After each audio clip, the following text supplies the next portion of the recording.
Good morning, everyone. Welcome to Maranatha Call. Just want to share something quick with you guys today as we are looking towards the coming of the Lord, the imminent return, the rapture of the church.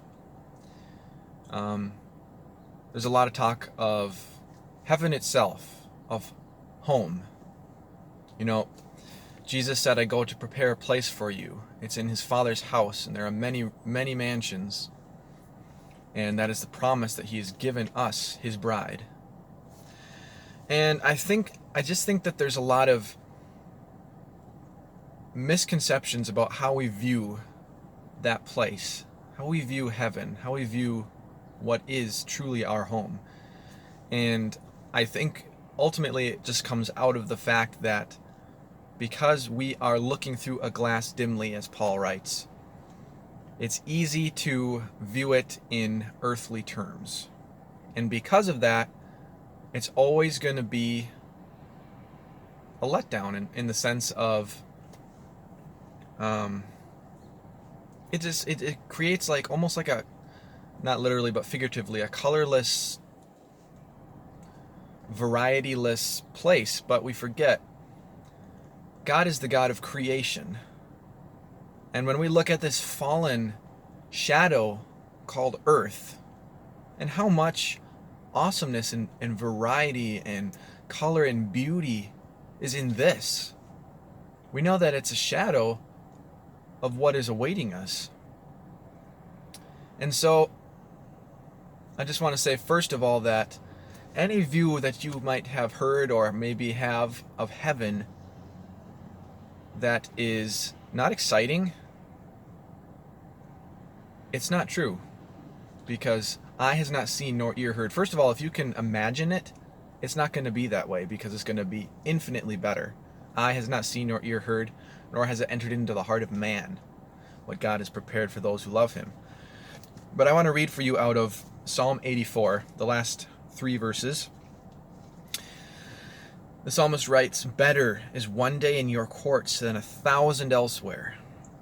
I would rather be a doorkeeper in the house of my God than dwell on the tents of wickedness. For the Lord God is a sun and shield. The Lord bestows favor and honor. No good thing does he withhold from those whose walk is blameless. Lord Almighty, blessed is the one who trusts in you. Better is even one day in that glorious home than if we live 1,000 here, at the top of what is possible of wealth and prosperity. Better is one day than 1,000 here." He says, no good thing will he withhold. What he has in store for us, we can't comprehend it right now, because even if we were told, we can't comprehend it because it's new.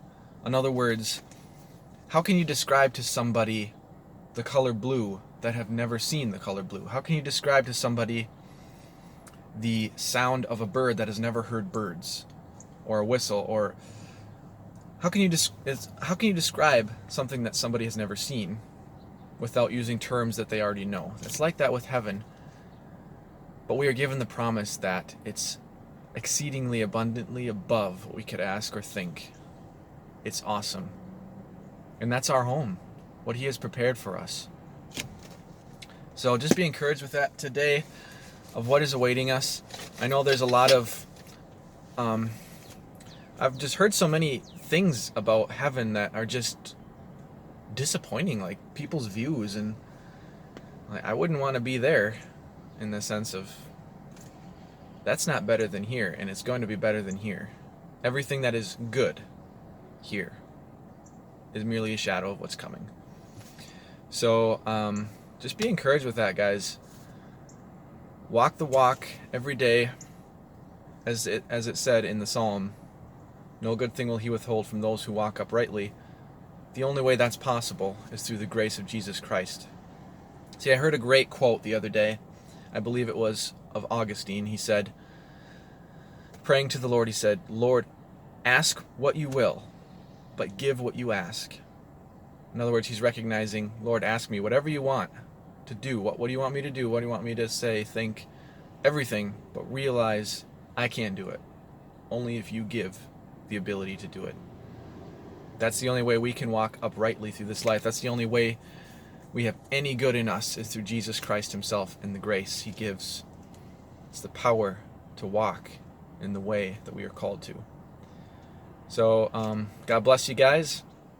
Continue to dig into his word, draw near to Jesus, because when he appears, we want to be as intimate with him as possible. Just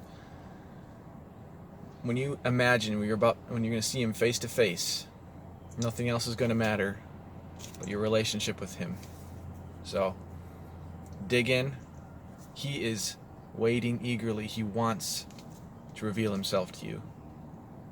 So God bless you guys and be encouraged. Maranatha, keep looking up.